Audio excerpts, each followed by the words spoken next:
I noticed when Nigel came up to see us in Frodsham early last year that when he recognised you, and I gathered from that he must have known you from some time in the political past, and I'm guessing that might have been UKIP, is that right? No, it wasn't party political. This was, again, in my guise as a lobbyist for businesses. Every time there was a general election, we used to go and interview senior people, either the Prime Minister or the Chancellor of the Exchequer or their shadows and the leaders of the main opposition parties. Yeah. And I would go with them, as you are with me now, and do an interview with them, which was very interesting because it gave you an access to people right at the top, and they were trying to present their vision as to how they would be better for business, and particularly better for small businesses. But we decided to include UKIP, and this was a general election. And this was when Nigel was heading up UKIP. I think he may not have actually been head at the time, but he was a senior member. It was probably something like the 93 general election. I have to say, time and tide passes on, but it was sometime in the mid-90s when there was a general election. Right. But I don't think it wasn't the 97 general election, so it must have been the one before that. And I met him at a hotel just north of Market Drayton, where he'd just been holding a UKIP meeting where they had approximately 4 people attending. So where he's gone from a meeting with 4 people to the massive audiences he commands now is such a sort of way through history. But so I met him then, and I was also, in my lobbying guise, backwards and forwards to Brussels, maybe a couple of times a week. And so I used to very regularly meet the UK MEPs and the UK officials in Brussels. And in that guise, I ran into him a fair amount. I see.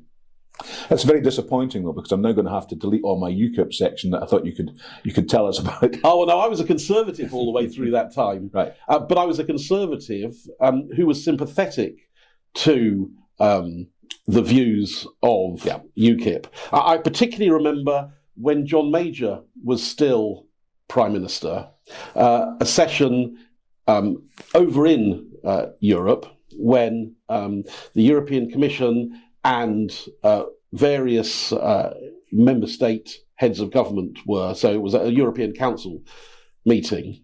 And I asked John Major about the ratchet effect, whereby laws are brought in, you can agree them once, but after that, they're locked in space and there's nothing much you can do about it.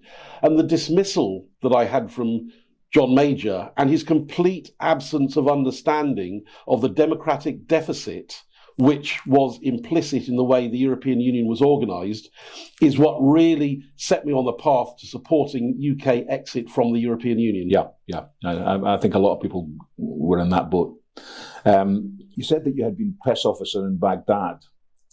Well, a little bit more than press officer. I doubled up as the embassy press attaché because it was vacant at the time.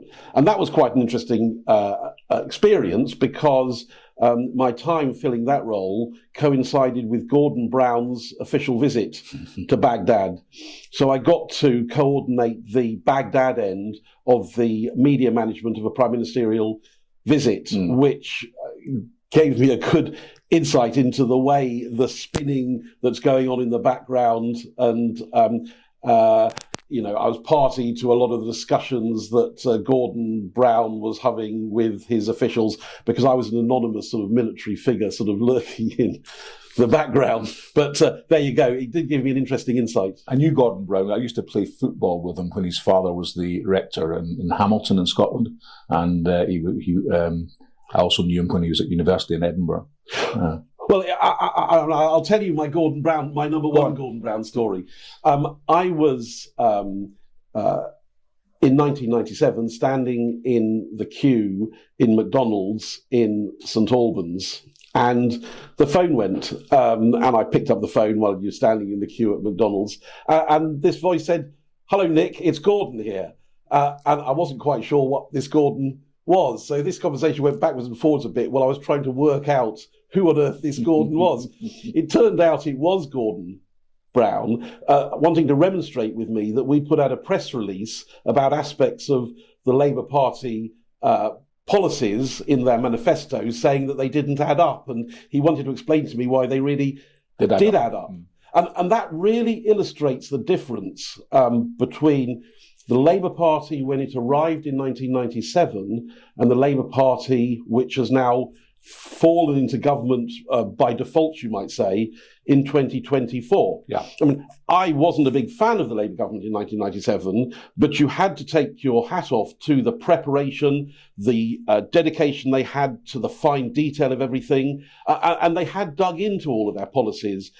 They knew the arguments as to how it was going to have this impact or that impact. You could have a sensible discussion with them. They might disagree with you and they might actually go off in different directions, but you couldn't fault them on their preparation and the diligence with which they went about it. Unlike the present lot that seemed to have no idea as to what they were going to do, how they were going to do it, or the impact of what they were going to do once they decided to do it. Well, I mean, I don't think there's any question that if you try to compare the calibre of the people of the New Labour at that time, and you look, I mean, everyone was high calibre, quality individual, whatever you thought of their politics. I mean, you compare that with the cabinet that we have now, it's chalk and cheese. They were. And they'd also had the sense to prepare in terms of having some oven-ready policies that they could put in place when they arrived. And we took advantage of that by presenting them with some oven-ready policies where we weren't entirely eye to eye with the then Conservative government. And we got several measures, including the statutory right to interest on late paid commercial debt that was brought in. And that was a piece of legislation that I was largely instrumental in drafting. And made a difference to a lot of companies. And it does, as ever with these things, people have to understand what's there to better use it. But nevertheless, it was a step in the right direction. But it does show how a well-organised political party can arrive in power and make some real differences straight away, an object lesson to the present government, which has failed to learn any of those lessons. Absolutely, yeah. I couldn't agree more.